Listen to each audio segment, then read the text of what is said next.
नमस्कार प्रिय अभ्यर्थियों, आपका मेरे YouTube चैनल पर एक बार फिर स्वागत है।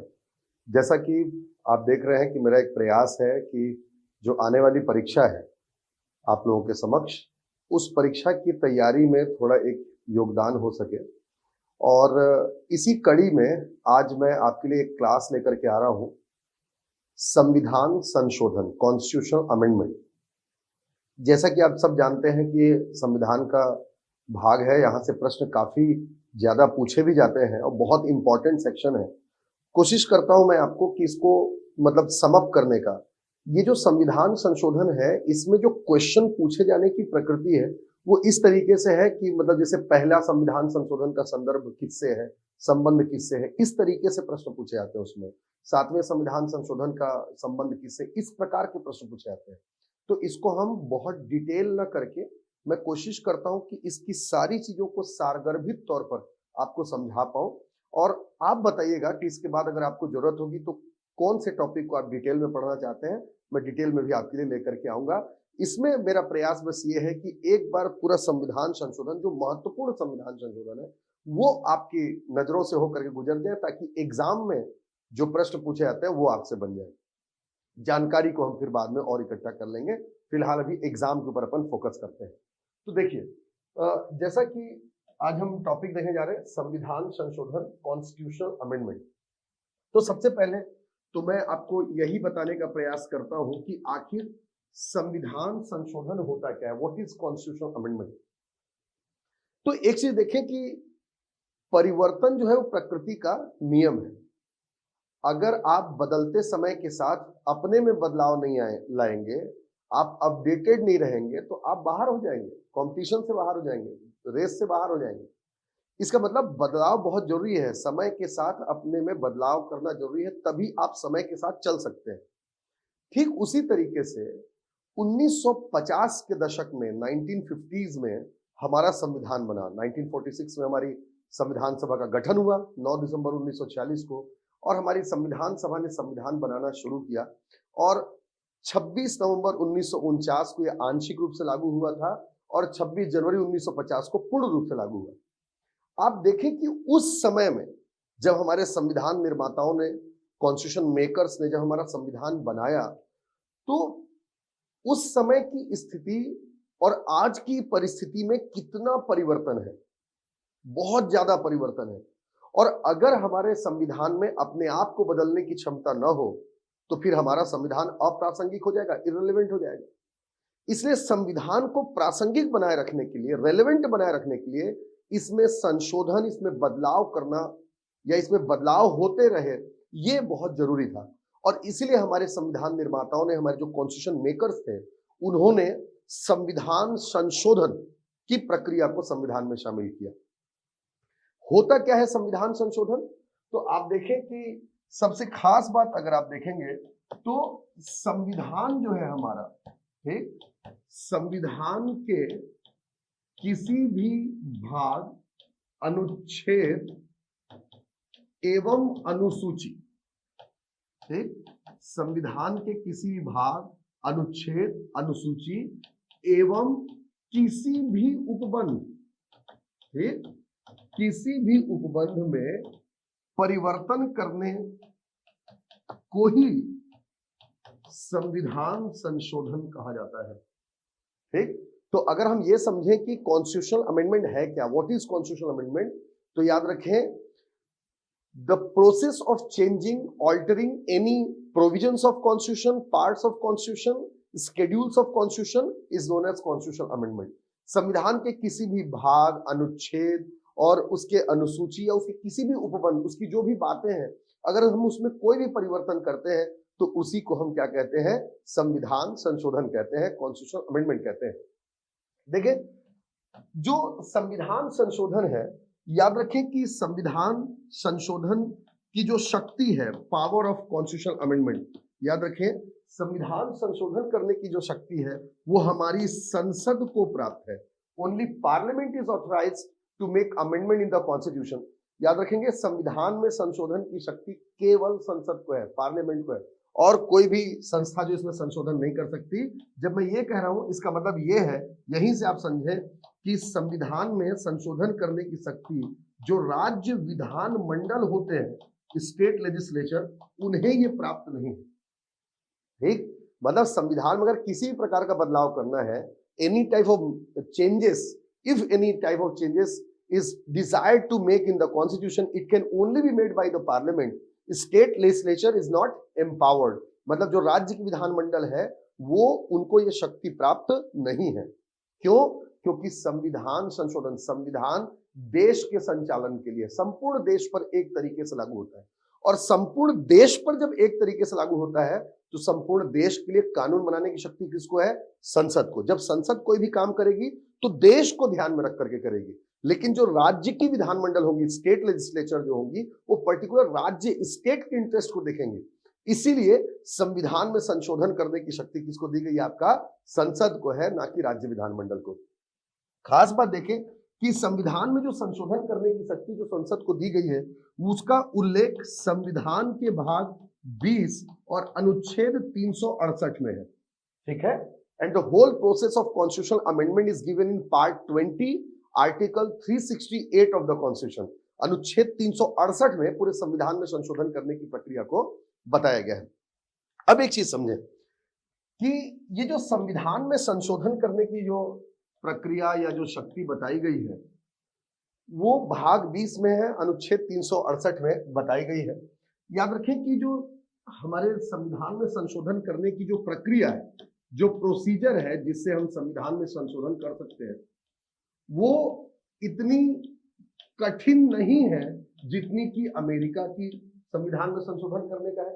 अब देखिए, अमेरिका के संविधान में आसानी से संशोधन नहीं हो सकता है ना, it's very rigid, it's very difficult to amend the constitution of US. बहुत कठिन है, कठोर है वहां पर, मतलब आसानी से संशोधन नहीं हो सकता। और ना ही हमारे संविधान में जो संशोधन करने की प्रक्रिया है वो इतनी आसान है जितनी ब्रिटेन की है। ब्रिटेन में बहुत आसान है उसके कॉन्स्टिट्यूशन में अमेंड करना, है ना, पार्लियामेंट से पास होकर के कोई भी चीज को अमेंड किया जा सकता है। इसका मतलब यह है कि हमारा संविधान ना तो इतना कठोर है कि उसमें अमेंडमेंट नहीं हो सकता, और ना ही इतना आसान है कि जब चाहे तब अमेंडमेंट कर ले।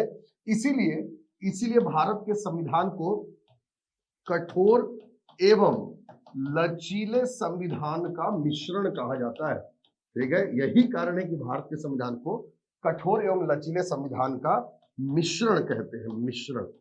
ठीक है, दस constitution of India is mixture of flexible and rigid constitution. मतलब जो कठोर संविधान है और जो आपका लचीला, इन दोनों का मिश्रण है, ना बहुत कठोर है ना बहुत लचीला है ना, आसानी से इसमें संशोधन किए जा सकते हैं। तो ये संविधान संशोधन क्या होता है, ये हमने अभी तक समझा कि संविधान संशोधन क्या होता है, कौन कर सकता है संविधान संशोधन।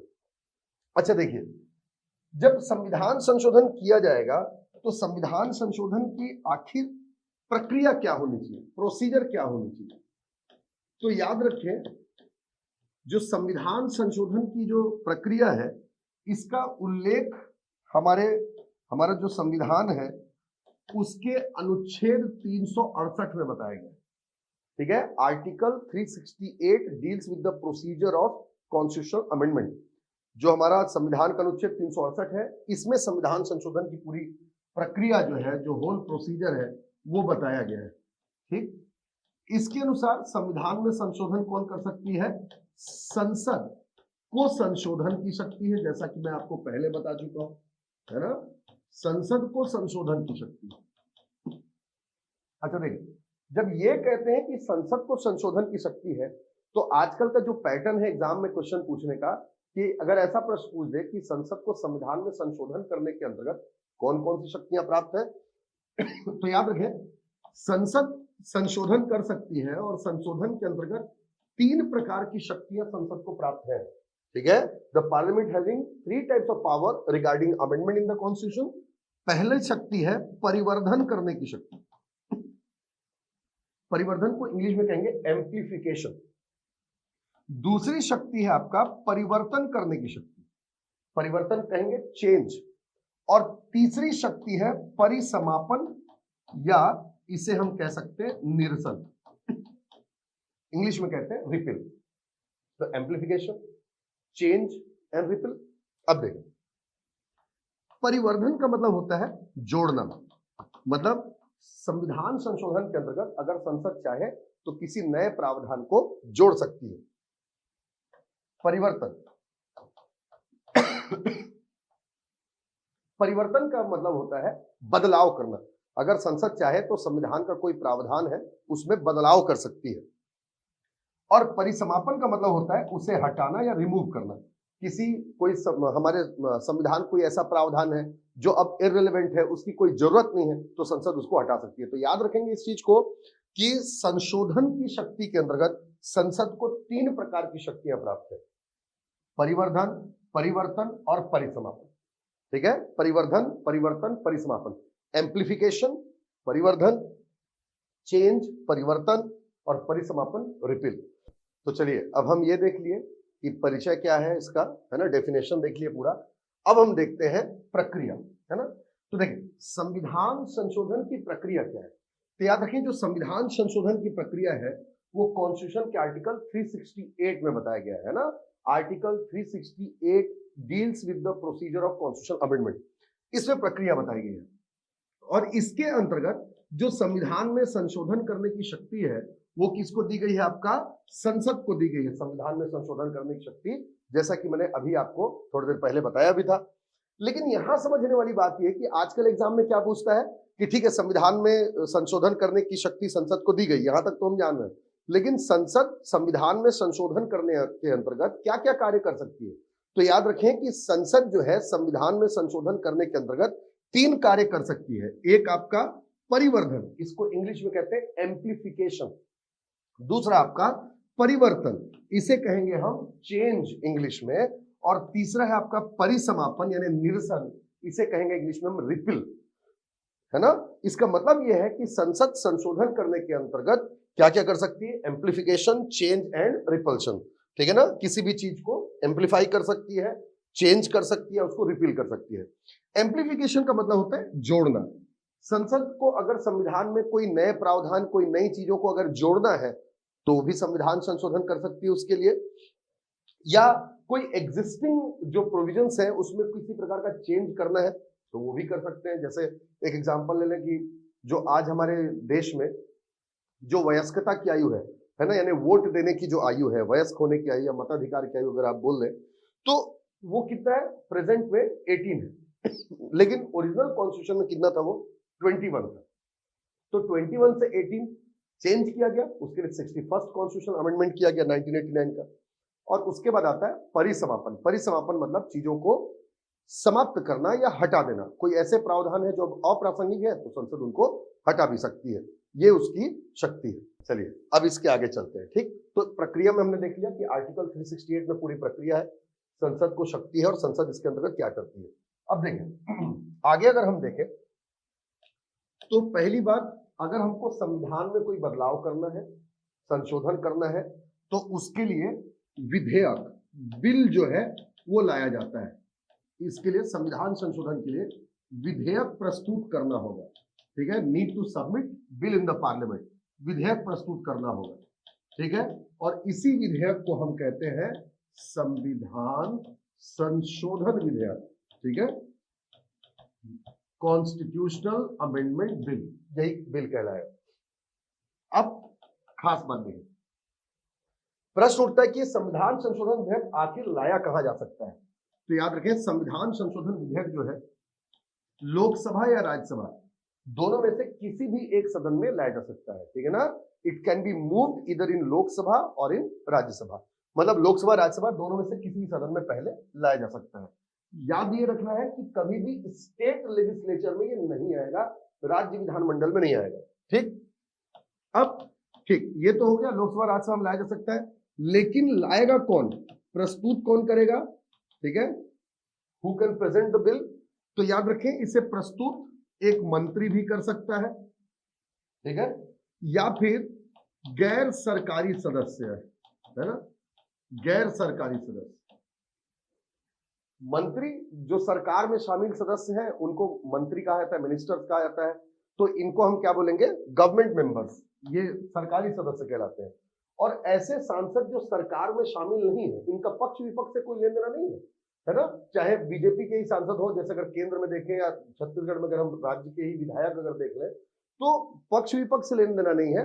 जो मंत्री नहीं है वो सब गैर सरकारी सदस्य कहलाएंगे। तो गैर सरकारी सदस्य भी इसको प्रस्तुत कर सकते हैं। अब देखिए, जब प्रस्तुत कर दिया गया किसी मंत्री या गैर सरकारी सदस्य के द्वारा, तो ये जो होते हैं संविधान संशोधन विधेयक, इनको दोनों सदनों से पारित होना आवश्यक है। ठीक, दोनों सदनों से पारित होना आवश्यक है। इसके पश्चात राष्ट्रपति के हस्ताक्षर से जो संविधान संशोधन विधेयक है वो संविधान संशोधन अधिनियम, कॉन्स्टिट्यूशन अमेंडमेंट एक्ट बन जाता है। और तब मतलब ये बन जाएगा और इसे ही क्या कहा जाएगा कि संविधान में संशोधन हो गया। तो याद रखें, केवल बिल को प्रेजेंट कर देने से, जब बिल प्रेजेंट होता है तो संविधान संशोधन विधेयक होता है। और एक वर्ष में कई सारे संविधान संशोधन विधेयक लाए जा सकते हैं। हर संविधान संशोधन विधेयक का जब नया साल शुरू होता है तो उस साल में उसका नंबर चलता रहता है, 1 2 3, हर नए साल बदलने पर, है ना, वो 1 से शुरू होता है उसका नंबरिंग। लेकिन एग्जैक्टली जो हम देखते हैं कि जो फाइनली जो अमेंडमेंट होता है, जब वो दोनों हाउस से पास होकर के प्रेसिडेंट का एसेंट मिल जाता है, राष्ट्रपति का हस्ताक्षर बन जाता है, तब संविधान संशोधन विधेयक संविधान संशोधन अधिनियम बनता है। और जब वो अधिनियम बन गया, कानून बन गया, तब जाकर के उसके जो प्रावधान होते हैं या जो भी उस संविधान संशोधन अधिनियम में जो भी बदलाव किया गया है वो फिर संविधान पर लागू होते हैं। तो इसको याद रखेंगे, विधेयक अलग होता है, अधिनियम अलग होता है। जो प्रस्तुत होता है वो विधेयक, उसकी नंबरिंग अलग होती है, हर साल नंबर चेंज होता है, और जो पास हो जाता है वो बनता है अधिनियम, वो फाइनल आप फिर पढ़ते हैं। ठीक है, तो ये इस तरीके से संविधान संशोधन अधिनियम बन जाता है और इस तरीके से माना जाता है कि संविधान में जो भी बदलाव किए अब वो लागू हो गया। यहां से अब एक चीज यहां पर समझने वाली बात है कि जैसा मैंने कहा कि दोनों सदनों से पारित होना जरूरी है ना, it need to be passed by both the houses, Lok Sabha and Rajya Sabha, and lastly it needs to get assent of the president, मतलब राष्ट्रपति की इसमें सहमति होगी, then it will be treated as a constitutional amendment act, then all the amendments which has been provision in this act shall be implemented over the constitution. तब जाकर के संविधान में उन सारे प्रावधानों को क्या किया जाएगा, लागू किया जाएगा। अब यहां पर एक चीज समझना है बेटा कि जो संविधान संशोधन विधेयक है, जब उनको पारित होना है तो वो पारित कैसे होंगे। तो अभी फिलहाल में आप इतना याद रखिए कि जो संविधान संशोधन विधेयक है वो विशेष बहुमत से पारित होते हैं। ठीक है, it needs special majority to get pass from the parliament, मतलब संसद से पारित होने के लिए इनको विशेष बहुमत की आवश्यकता होगी। विशेष बहुमत से पारित होने के बाद ही ये क्या होते हैं, आपका राष्ट्रपति के पास जाते हैं। और एक खास बात यहां पर याद रखिएगा कि जैसे मैंने कहा कि राष्ट्रपति के हस्ताक्षर के पश्चात ही ये क्या बनता है, आपका अधिनियम बनता है और ये लागू होता है। तो यहां पर एक चीज हमको ये याद रखना है कि 24वें संविधान संशोधन 1971 बाय 24th कॉन्स्टिट्यूशन अमेंडमेंट 1971, राष्ट्रपति जो है, राष्ट्रपति जो संविधान संशोधन विधेयक होगा, कॉन्स्टिट्यूशनल अमेंडमेंट बिल, इस पर अनुमति आवश्यक रूप से देंगे। मतलब पहले ऐसा था कि अगर राष्ट्रपति के पास जा रहा है तो मना भी कर सकते थे, लेकिन अब अगर कोई संविधान संशोधन विधेयक राष्ट्रपति के पास जाता है तो उन्हें आवश्यक रूप से अनुमति देना उस पर होता है। मतलब अब वो कोई वीटो यूज नहीं कर सकते। तो हम ऐसा मान सकते हैं कि अगर लोकसभा राज्यसभा से वो पास हो गया तो उस पर राष्ट्रपति को फिर अनुमति देना पड़ेगा। तो ये इसकी प्रक्रिया है, इस तरीके से होता है। अब चलिए आगे चलते हैं इसमें और देखते हैं। हमने डेफिनेशन देख लिया, डेफिनेशन बाद इसका प्रोसीजर देख लिया क्या क्या है, और इसके बाद हम इसमें इसके प्रकार देखते हैं। ठीक, जो संविधान संशोधन विधेयक होते हैं इसके प्रकार देखिए, ध्यान दीजिएगा। संविधान संशोधन विधेयक के प्रकार को 2 आधारों पर मैं बांट रहा हूं आपके लिए, और इसको बहुत अच्छे समझिएगा। एक 368 के उद्देश्यों के अनुरूप, ठीक है ना, 368 के उद्देश्यों के अनुरूप, according to objectives of article 368। ये 368 क्या है, हमारे संविधान का अनुच्छेद 368 है, जिसमें संविधान संशोधन के बारे में बताया गया है। तो याद रखें, अनुच्छेद 368 में जो भी बातें बताई गई हैं अमेंडमेंट करने के लिए, अगर आर्टिकल 368 में जो बातें बताई गई हैं कॉन्स्टिट्यूशन में अमेंडमेंट वाली, अगर उसके अकॉर्डिंग चेंज होता है तो कितने प्रकार का होगा, और एक अनुच्छेद 368 के अन्य या अलावा, इसके अलावा जो सब्जेक्ट है उन पर अगर चेंज करना हो तो कैसे होगा। तो आप एक चीज देखिए कि 368 के अकॉर्डिंग टू आर्टिकल 368 जो संविधान संशोधन विधेयक होंगे वो दो प्रकार के होंगे, और इसके अलावा 368 के अलावा जो संविधान संशोधन विधेयक होगा वो एक प्रकार का होगा। अब यहां पर यह समझने वाली बात है, प्रकार मतलब क्या। तो प्रकार मतलब किस संविधान संशोधन विधेयक को पारित होने के लिए कौन से बहुमत की आवश्यकता है ना, किस प्रकार के बहुमत की आवश्यकता है, इस आधार पर इसका प्रकार देख रहे हैं। तो आप देखें कि जो 368 के अलावा जिन विषयों पर संशोधन करना है उसमें साधारण बहुमत, सिंपल मेजॉरिटी के आधार पर पारित होने वाले संविधान संशोधन विधेयक, मतलब एक प्रकार हो गया इसका कि साधारण बहुमत के आधार पर पारित होने वाले, साधारण बहुमत के आधार पर पारित होने वाले संविधान संशोधन विधेयक, मतलब एक ऐसे संविधान संशोधन विधेयक जिनको पारित होने के लिए साधारण बहुमत की आवश्यकता होती है ना। The constitutional amendment bills which needs simple majority to get pass from the parliament, मतलब साधारण बहुमत से पास हो जाएंगे। बहुमत के ऊपर मैंने अलग से एक वीडियो बनाया था आप लोगों के लिए, अब इसको यहां पर अगर आपको याद ना आ रहा हो तो एक बार आप पूरा वीडियो भी देख सकते हैं, लेकिन फिलहाल अभी आप समझ लें साधारण बहुमत का मतलब होता है कि जो अवेलेबल एंड वोटिंग है, जो उपस्थित और मतदान करने वाले हैं उनका 50% प्लस 1, ठीक है ना, 50% plus 1 of present and voting, उपस्थित और मतदान करने वालों का मतलब 50% प्लस 1, मतलब मान लीजिए जैसे लोकसभा में 543 उसकी स्ट्रेंथ है और जो उपस्थित है वो 500 ही है, 43 एब्सेंट है, और 500 के 500 क्या कर रहे हैं, वोट कर रहे हैं। अगर तो अवेलेबल एंड वोटिंग कितना हो गया, प्रेजेंट एंड वोटिंग कितना हो गया 500, उसका 50% यानी 250 प्लस 1 यानी 251 से जो पास हो जाए वो साधारण बहुमत वाले संविधान संशोधन विधेयक होंगे। और एक ऐसे होंगे जिनको पास होने के लिए, देखिएगा ये खास है, उपस्थित एवं मतदान करने वालों के 2/3 2/3 majority of present and voting, ठीक है, एवं कुल सदस्य संख्या का बहुमत and supported by majority of total strength. देखिए एक कौन सा संविधान संशोधन विधेयक हो गया जिसको पास होने के लिए क्या चाहिए, उपस्थित एवं मतदान करने वाले का 2/3, मतलब सदन में हर हाउस में, जैसे लोकसभा राज्यसभा है तो हर हाउस में ये लगेगा, ठीक है, 2/3 of present and voting supported by majority of the total strength, जो कुल सदस्य संख्या है उसके बहुमत से अगर पारित हो तब। तो एक ये हो गया, और एक होता है कैसे पारित होना है, उपस्थित एवं मतदान करने वालों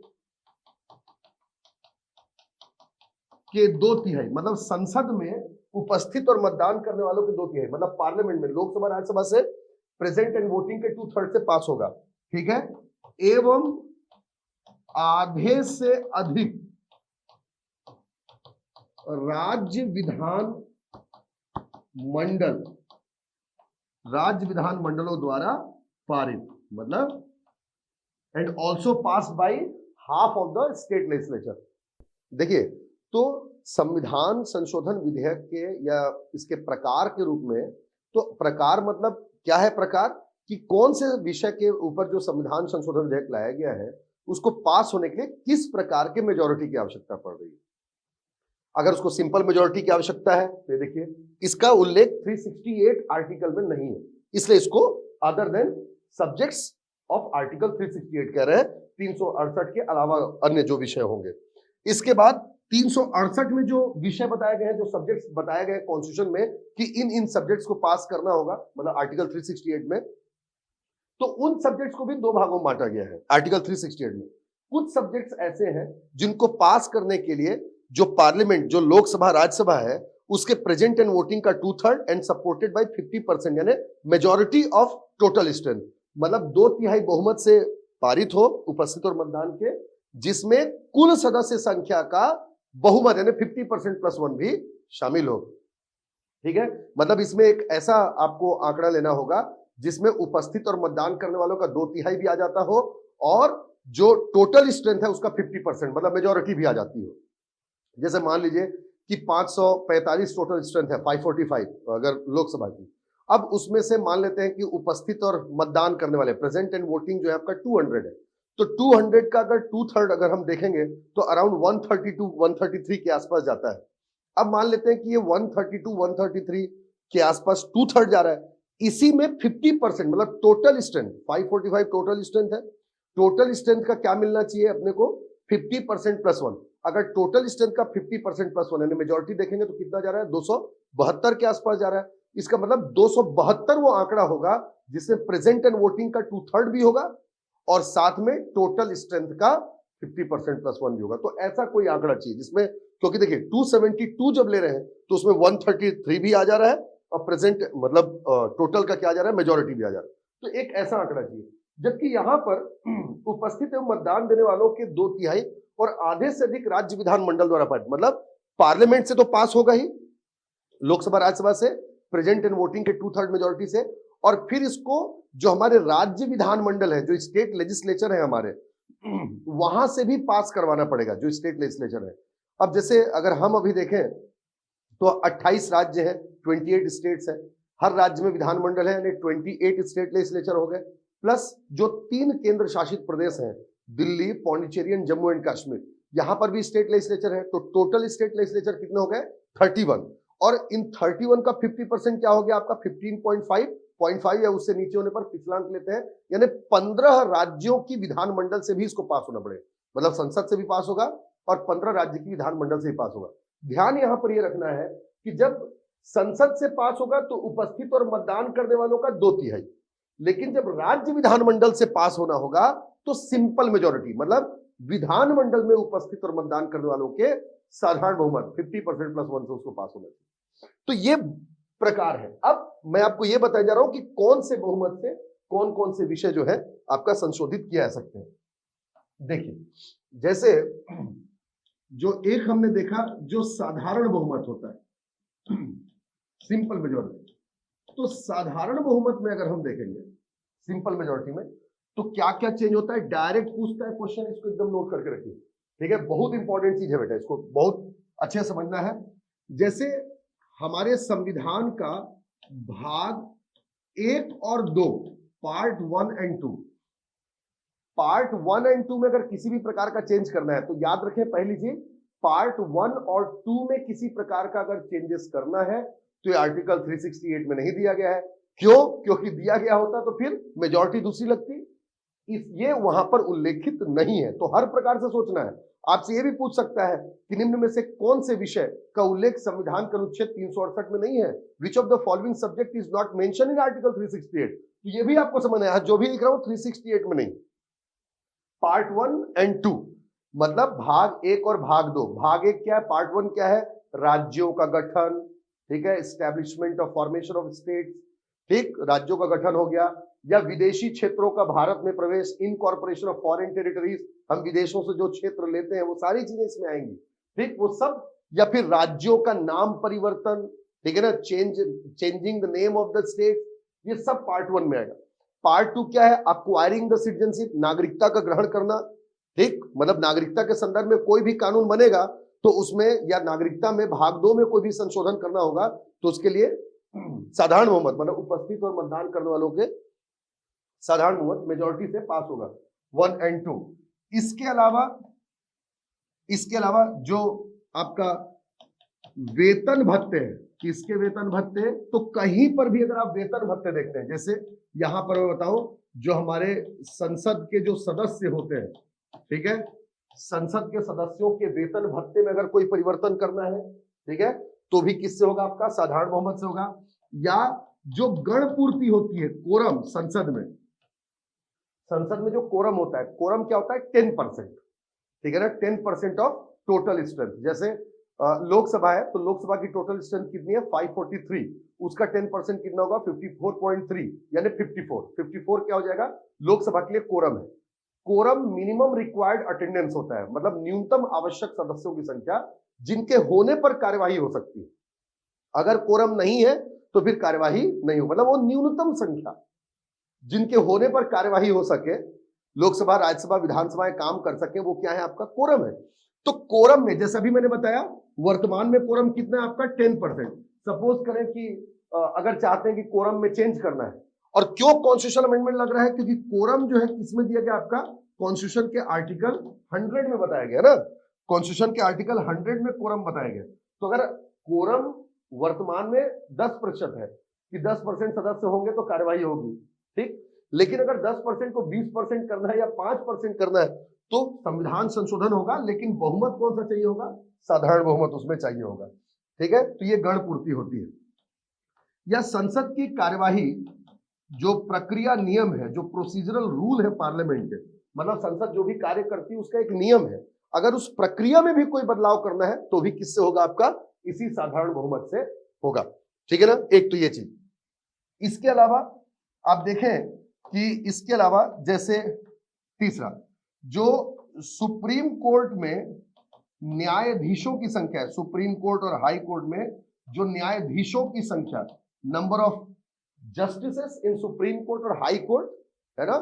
ध्यान रखेंगे कि जो मैंने जस्टिस कहा, जब जिला न्यायालय होता है, मतलब जो जिला स्तर के जो न्यायालय होते हैं, जिसको आमतौर पर हम जिला एवं सत्र न्यायालय बोलते हैं, डिस्ट्रिक्ट एंड सेशन कोर्ट कहते हैं, वहां जो न्याय देने वाले जो हमारे न्यायाधीश होते हैं उनको जज कहा जाता है, क्योंकि वो न्याय करते हैं। जिला के नीचे जाते हैं, अगर नीचे चले जाए हम तहसील वगैरह में, तो जिला के नीचे जो न्याय देने वाले होते हैं उनको मजिस्ट्रेट कहा जाता है, क्योंकि वो दंड देते हैं, दंडाधिकारी, न्यायिक दंडाधिकारी होते हैं, उनके ऊपर जज होंगे। लेकिन जब हम हाई कोर्ट और सुप्रीम कोर्ट में जाते हैं तो उनका होना ही न्याय है, ठीक, उनका होना ही न्याय है जब हम हाई कोर्ट और सुप्रीम कोर्ट में जाते हैं। इसलिए हाई कोर्ट और सुप्रीम कोर्ट के जो न्यायाधीश होते हैं उनको हम न्यायमूर्ति या अंग्रेजी में जस्टिस कहते हैं। तो अगर इनके जस्टिस की संख्या में किसी भी प्रकार का कोई परिवर्तन करना होगा, जैसे आप देख रहे होंगे कि जब हमारा संविधान बना था तो सुप्रीम कोर्ट में न्यायाधीशों की संख्या 8 थी, 1+7, एक मुख्य न्यायाधीश थे और 7 अन्य न्यायाधीश थे। लेकिन वर्तमान में अगर आप देख रहे हैं तो जो सुप्रीम कोर्ट में न्यायाधीशों की संख्या कितनी हो गई है, 34 हो गई है, 33, एक मुख्य न्यायाधीश होते हैं और 33 अन्य न्यायाधीश होते हैं। तो ये जो भी परिवर्तन होगा ये सब किससे होगा, आपका साधारण बहुमत से होगा। इसके अलावा जैसे हम एक और चीज देखें कि इसके अलावा जो संविधान की अनुसूची है, ठीक है, स्केड्यूल, संविधान की अनुसूची 2, शेड्यूल 2, संविधान की अनुसूची 2, वेतन एवं भत्ते, पे and allowances of constitutional heads. तो मैं कह रहा हूं जहां पर भी वेतन वाली बात होगी सब साधारण बहुमत। जैसे यहां पर संसद सदस्यों के वेतन की बात आई, वहां पर जो अनुसूची 2 क्या है, जो हमारे संवैधानिक प्रमुख है उनके वेतन भत्तों के बारे में। तो अगर उनके वेतन भत्तों में भी कोई किसी प्रकार का परिवर्तन आता है, परिवर्तन करना है अनुसूची 2 में, वो भी साधारण बहुमत से होगा। अनुसूची 2 के बाद अनुसूची 5 और 6, ठीक है ना, स्केड्यूल 2, 5, 6, 3 को याद रखेंगे, 2, 5, 6, अनुसूची 2, अनुसूची 5 और अनुसूची 6, ये इन अनुसूचियों में बदलाव करना तो भी किससे होगा, साधारण बहुमत। याद रखें अनुसूची 5 क्या है, अनुसूचित और जो जनजातीय क्षेत्र होते हैं, है ना, हमारे शेड्यूल्ड और जो ट्राइबल एरिया होते हैं, उन पर प्रशासन और नियंत्रण है संपूर्ण भारत के, लेकिन असम, मेघालय, त्रिपुरा, मिजोरम को छोड़कर, और असम, मेघालय, त्रिपुरा, मिजोरम के जो जनजातीय क्षेत्र होते हैं उनका प्रशासन शेड्यूल 6 में बताया गया है। तो अगर इसमें किसी भी प्रकार का बदलाव करना हो तो भी किससे होगा, वो साधारण बहुमत से ही होगा। तो ये होता है साधारण बहुमत, याद रहेगा। साधारण बहुमत बहुत इंपॉर्टेंट प्रश्न है जो पूछा जाता है एग्जाम में, ठीक। तो साधारण बहुमत से क्या क्या चीजें चेंज होंगी, ऐसे याद रख लें, भाग में भाग 1, भाग 2, इसमें कोई भी परिवर्तन होगा तो सब साधारण बहुमत से। अनुसूची में तो अनुसूची 2, 5, 6, अगर इसमें किसी भी प्रकार का बदलाव करना है तो भी साधारण बहुमत से ही होगा।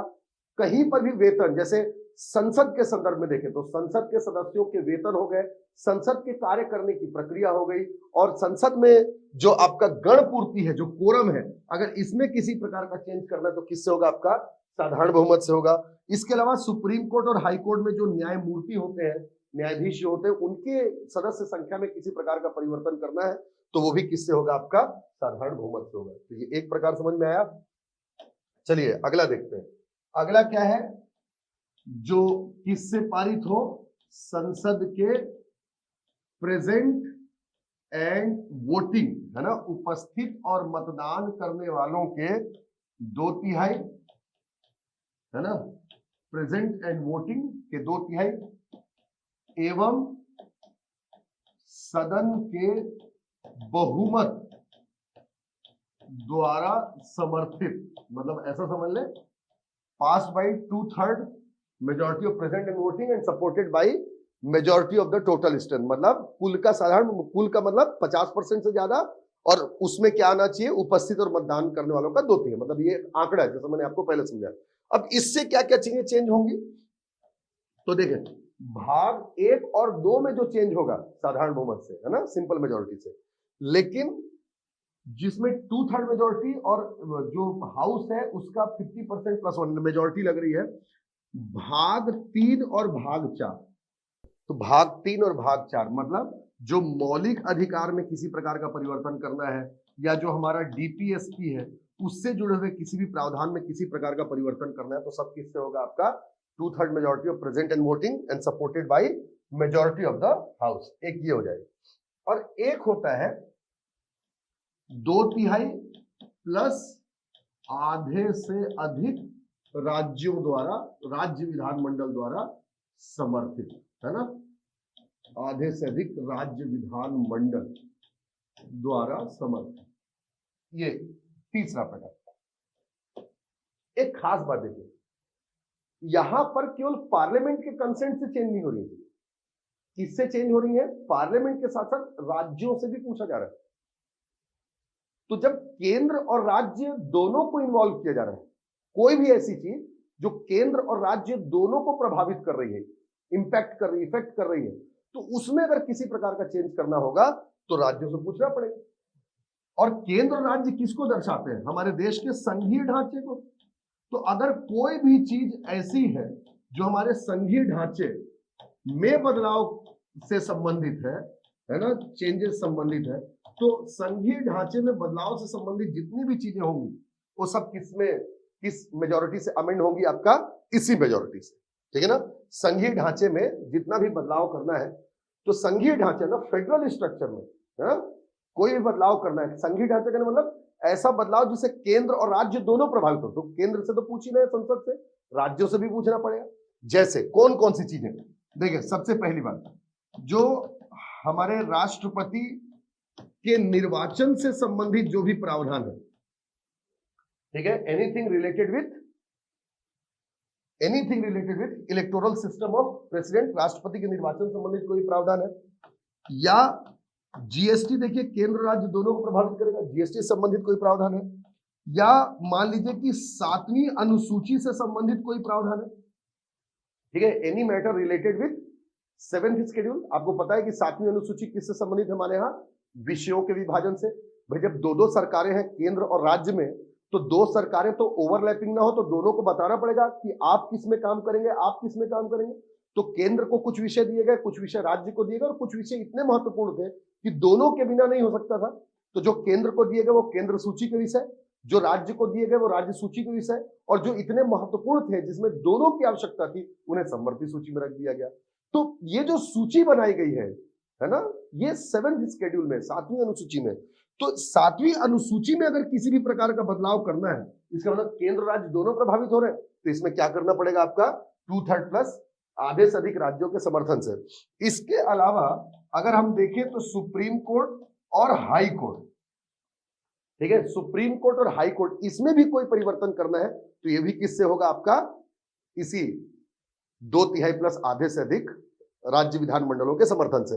अब देखिए, जब संसद की सहमति के बाद राज्यों की भी सहमति ले रहे हैं, ये कठोर है, ये सब प्रावधान क्या है, बदलने बहुत कठोर है।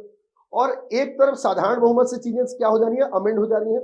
तो जब साधारण बहुमत से हो रही मतलब वो आसान है, और जब 2/3 और आधे से अधिक राज्यों के समर्थन से ले रहे तो कठोर है।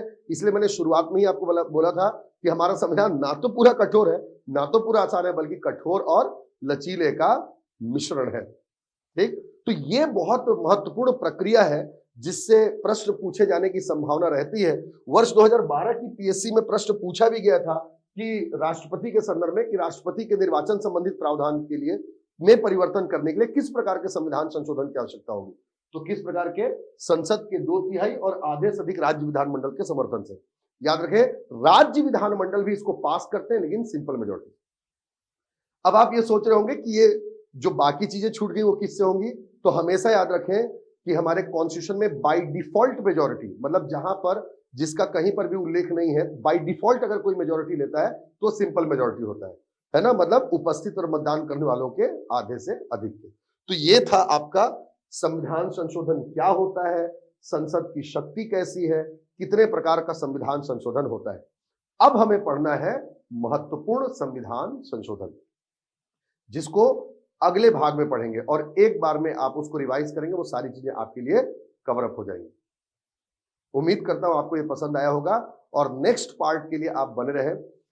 इस पार्ट को खत्म करने के पहले मैं आपसे एक प्रश्न पूछना चाहता हूं, उस प्रश्न का उत्तर आप जरूर दें कि संविधान संशोधन की शक्ति के अंतर्गत संसद को कौन कौन सी शक्तियां प्राप्त है। ठीक है, विच powers are given to the parliament regarding constitutional amendment।